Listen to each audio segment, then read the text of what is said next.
আসসালামু আলাইকুম রহমতুল্লাহ। আজকে আমরা ব্যাপন হার পরীক্ষা করব। ব্যাপন হার পরীক্ষা করার আগে আমাদেরকে বুঝতে হবে ব্যাপন জিনিসটা কি। ব্যাপন হলো কোনো পদার্থের বেশি ঘন স্থান থেকে কম ঘন স্থানের দিকে বিস্তার লাভ করা।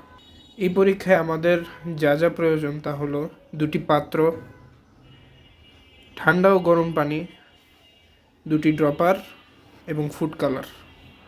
সর্বপ্রথম আমরা তরল পদার্থের ব্যাপন হার পরীক্ষা করব। সর্বপ্রথম দুটি পাত্রে সমান পরিমাণ পানি নিতে হবে।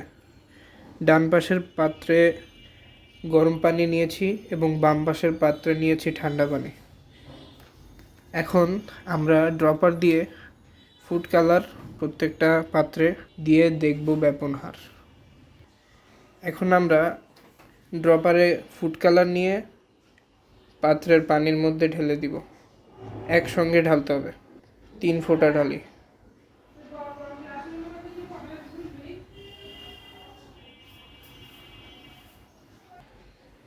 দেখা যাচ্ছে যে গরম পানির পাত্রের ফুড কালারগুলি সম্পূর্ণরূপে মিশে যাচ্ছে, কিন্তু ঠান্ডা পানিরগুলি অপরিবর্তিত রয়ে গিয়েছে।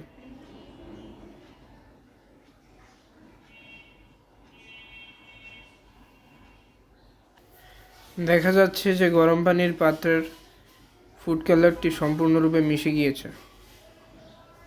এখান থেকে আমরা বলতে পারি যে গরম মাধ্যমে অণুগুলির গতিশক্তি থাকার কারণে সেগুলির ব্যাপন হার বেশি। কঠিন পদার্থের ব্যাপনের জন্য আমরা আবার সমপরিমাণ ঠান্ডা পানি এবং গরম পানি নিয়েছি। বাম পাশে নিয়েছি ঠান্ডা পানি এবং ডান পাশে নিয়েছি গরম পানি। আর এই পরীক্ষার জন্য আমাদের লাগবে দুটি চামচ, দুটি শুকনো হওয়া লাগবে। আর এখানে আছে পটাশিয়াম পারম্যাঙ্গানেট। পটাশিয়াম পারম্যাঙ্গানেট ফার্মেসিতে পাওয়া যাবে। দুটি চামচে সমান পরিমাণ পটাশিয়াম পারম্যাঙ্গানেট দিয়ে একই সময় দুটি পাত্রে ঢালতে হবে। এবার আমরা একই সময় ঢেলে দিব। দেখা যাচ্ছে যে পটাশিয়াম পারম্যাঙ্গানেট সম্পূর্ণরূপে গুলে গিয়েছে গরম পানির পাত্রে এবং ঠান্ডা পানির পাত্রে আংশিক গুলেছে, সম্পূর্ণরূপে গুলেনি।